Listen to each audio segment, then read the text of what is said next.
અમદાવાદમાં બની ગયો નવો આઇકોનિક રોડ। ગાંધીનગર અને અમદાવાદના જોડતો મુખ્ય માર્ગ એવો એરપોર્ટથી ઇન્દિરા બ્રિજ સુધીના રોડનું નવીનીકરણ કરાયું છે। સતત વીઆઈપી અવરજવર હોવાને કારણે ડિઝાઇનમાં નોંધપાત્ર ફેરફાર કરાયો છે। એએમસી દ્વારા એરપોર્ટ સર્કલથી ઇન્દિરા સર્કલથી બ્રિજ સુધી PPP મોડેલ આધારિત પ્રોજેક્ટ હાથ ધરવામાં આવ્યો છે। સદર રોડ ગાંધીનગર અને અમદાવાદ શહેરને જોડતો મુખ્ય માર્ગ છે, જેથી એરપોર્ટથી ગાંધીનગર તરફ વધુમાં વધુ વીઆઈપી અવરજવર ધરાવે છે। તેથી તેને પ્રતિષ્ઠિત માર્ગ વિકાસ પ્રોજેક્ટ તરીકે લેવામાં આવ્યો। સદર પ્રોજેક્ટમાં મુખ્ય road, service road, multi function zone green સાથે ફૂટપાથ, પાર્કિંગ, સેન્ટ્રલ વર્જી ગ્રીલ સાથે landscaping, street light, water body, sculpture, hoardings વગેરેનો સમાવેશ કરવામાં આવ્યો છે।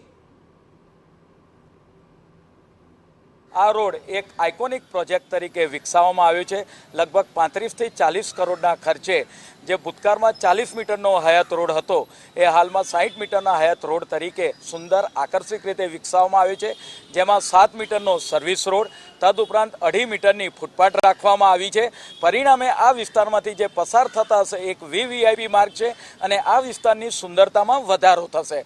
આ વિસ્તારનું 15 વર્ષ માટે પીપીપી ધોરણે રાજહંસ નામની કંપની સાથે તેનું એમઓયુ કરવામાં આવ્યું છે। મુખ્ય કેરેજવે અને સર્વિસ રોડ સાથે multifunctional zone, central verge, footpath, parking વગેરે વિકસાવવાનું કામ એઆરસી ટેન્ડરના contractor RKC infra build private limited પાસે હાથ ધરવામાં આવ્યું।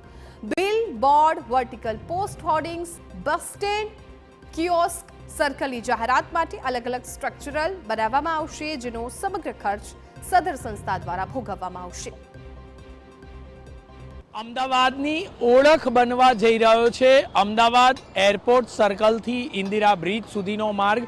પીપીપી મોડેલ પર આ માર્ગ તૈયાર કરવામાં આવ્યો છે। અત્યાર સુધી જોઈએ તો જે ડિઝાઇન હતી તે ડિઝાઇનમાં ધડમૂળથી ફેરફાર કરવામાં આવ્યા છે અને આ સતત વીઆઈપી અવરજવર રહેતી હોવાના કારણે અમદાવાદમાં એક અલગ જ ઓળખ લઈને આવનાર મહેમાનો જાય તે પ્રકારના હેતુ સાથે આ રોડનું ડેવલપમેન્ટ કરવામાં આવ્યું છે।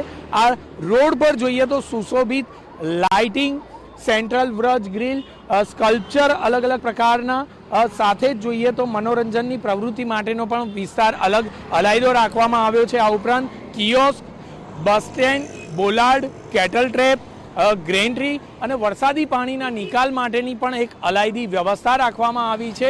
આ માર્ગ પર આવેલ તમામ હોર્ડિંગ્સ પર જે જાહેરાતો આવશે તેમાં 75% હક જે તે સંસ્થાનો રહેશે અને 25% હક કોર્પોરેશનનો રહેશે। સરકારી કાર્યક્રમો દરમિયાન તમામ આ હકો કોર્પોરેશનના રહેશે તેવું પણ હાલના તબક્કે નોંધવામાં આવ્યું છે। પરંતુ એક બાબત સ્પષ્ટ છે કે વીઆઈપી અવરજવર માટેનો આ માર્ગ અમદાવાદની એક ઓળખ ઊભી કરશે। કેમેરામેન દીપક સેન સાથે જિગ્નેશ પટેલ, TV9 અમદાવાદ।